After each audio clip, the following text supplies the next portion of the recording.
ফুচকা। তার জন্য হাফ বাটি সুজি নিয়েছি আর ওই বাটির মাপ করে 1 বাটি ময়দা আটা নিয়েছি। সুজিটার মধ্যে আমি জল দিয়ে দেবো, দিয়ে একটু ভিজিয়ে রাখবো। এটা আমি জল দিয়ে ভিজিয়ে রেখেছি। আটাটা আমি ঢেলে নেবো। সামান্য একটু বেকিং পাউডার দিয়ে দেবো। এটা ভালো করে মিশিয়ে নেব। সামান্য একটু লবণ দিয়ে দেবো নিয়েছি। আমি এবার সুজিটা ভিজিয়ে রেখে দিলাম, এটা দেব, দিয়ে অল্প অল্প করে মিশিয়ে নেব।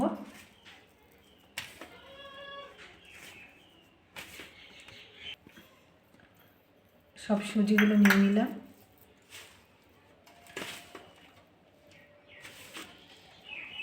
এরকম করে ভালো করে মিশিয়ে নেব। আমি ভালো করে মিশিয়ে নিয়েছি সুজিটা। আমি এবার জল দিয়ে মেখে নেব। আমি আর একটু জল দিয়ে দেবো, দিয়ে ভালো করে মিশিয়ে নেব। আমি এটা ভালো করে মেখে নিয়েছি।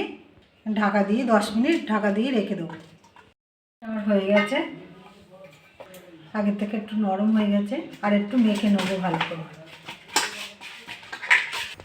আমি এটা ভালো করে মেখে নিয়েছি। আমি এবার লেচি কেটে নেব। একটা লেচি কেটে নিয়েছি, এটা আমি ঢেকে রাখবো। একটু ময়দা ছড়িয়ে নেবো, ওই আটা দিয়ে এটা বেলে নেবো। আমি এটা বেলে নিয়েছি, এই যে না মোটা না হালকা, এরকম করে। একটা কুকি কাটা নিয়েছি, আমি এটা দিয়ে কেটে নেবো ফুচকার সাইজে।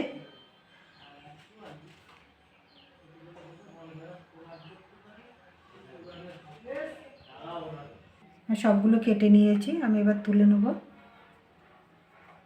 তুলে নিয়েছি, সবগুলো কেটে নিয়েছি, আমি এগুলো তুলে নেব একটা পাত্রে। সবগুলো করে নিয়েছি, বাকিগুলো আমি একইভাবে করে নেব। সবগুলো আমার হয়ে গেছে ফুচকা। আমি এগুলো 1 ঘন্টা আমি এরকমই রেখে দেবো। 1 ঘন্টা আমার হয়ে গেছে। আমি এবার ভেজে নেব। গ্যাসটা জ্বেলে নেব। গ্যাসটা জ্বেলে তেল বসিয়ে দিয়েছি কড়াতে, তেলটা গরম হয়ে গেছে।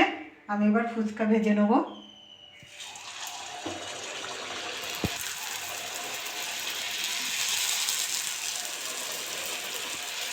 দেখুন কি সুন্দর হচ্ছে।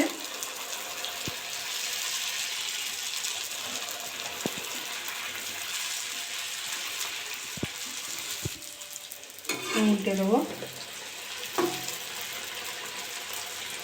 হয়ে গেছে, আমি এবার তুলে নেব। সবগুলো তুলে নিয়েছি।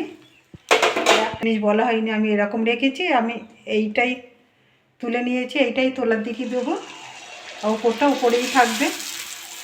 এরকম করে সবগুলো করে নেব। এরকমভাবে করলে তাহলে সবগুলোই ভালো হবে। আমি তুলে নেব। এগুলো আমি একইভাবে ভেজে নেব। তেলটা ঠান্ডা করলে হবে না, বা হালকা গরম করলে হবে না, একেবারে গরম থাকবে তেলটা, আর ভালো হবে। গরম তেলে এইগুলো ছাড়তে হবে। সবগুলো আমার হয়ে গেছে, তুলে নেব। দেখুন কি সুন্দর হয়েছে। সবগুলো তুলে নিয়েছি। দেখুন কি সুন্দর হয়েছে। এরকম করে বাড়িতে করে খাবেন।